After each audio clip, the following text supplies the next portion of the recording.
All right, welcome again to another journal read. My name is Matt Coffy. I'm the founder of CustomerBloom.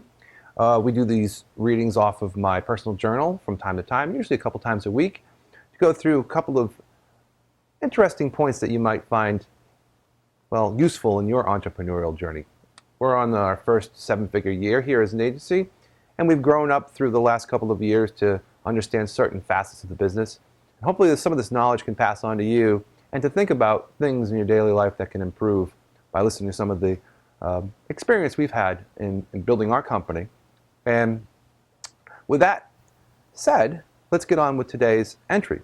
So today we're talking about backward prevention, the art of saying no.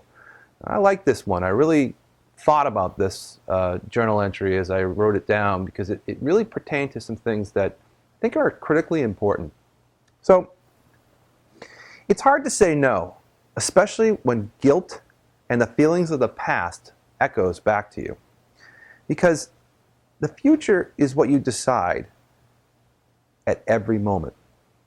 And that counts in every moment. You have to think about this, especially when your habits start to form around your willingness to make change. So part of the big challenge in growing a business is changing your habits around your business models and the structure on how you basically go about your day.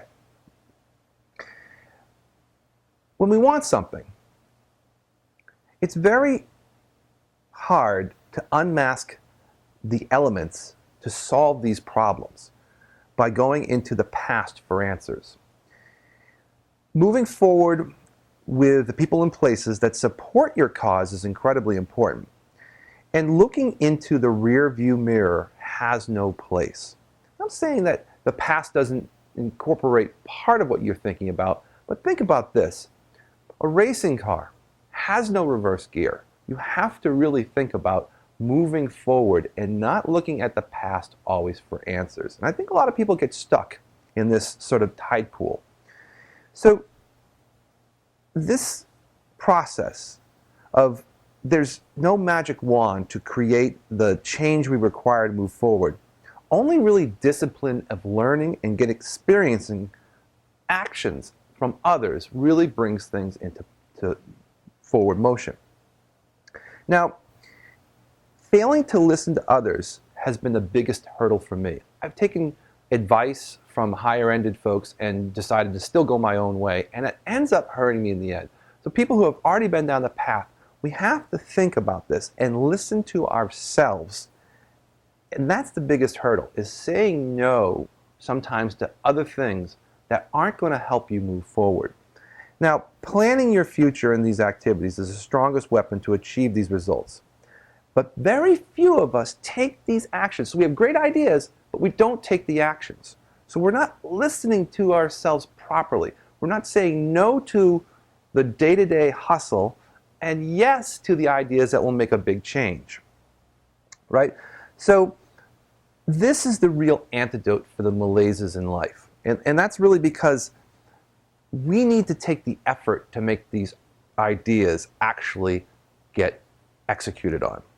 Now, why we do this constantly? Why do we go back to old traits? Why do we, in personal life, you eat the wrong foods, you drink the drinks, you don't exercise? Why do these things continue to happen?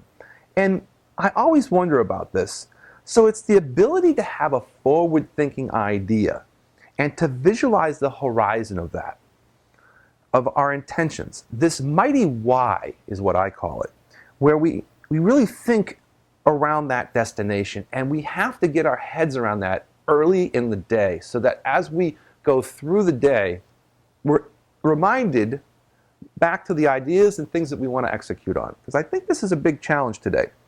This consistent reminder of why to be excited and to never look back and to say no to what we know is really the wrong things to do. And I think this comes from a very basic thing of training ourselves, especially in the mornings, to use that GPS, to know that you're going somewhere, to look at the attitude and the ability to constantly remind ourselves about the objective and the future and why we need to go where we need to go. Now, for the first few hours, I think it's critically important in the morning to gain knowledge and to also transfer knowledge.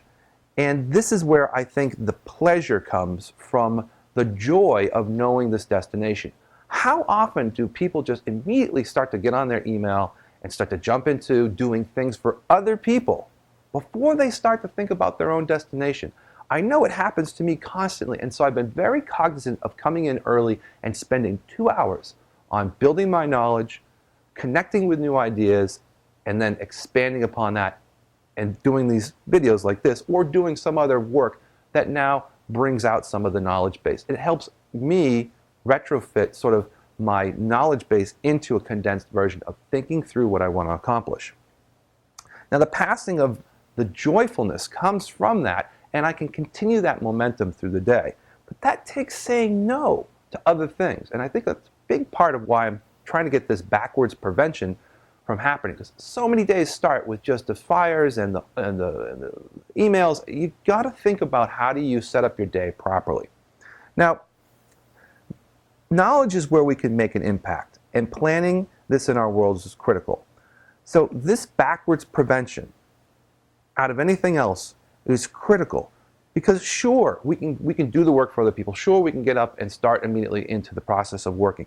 But is that really all there is to consider when you think of the day and how you're going to be able to get that push through to know where you're going? And I think a lot of that gets lost in the day-to-day shuffle.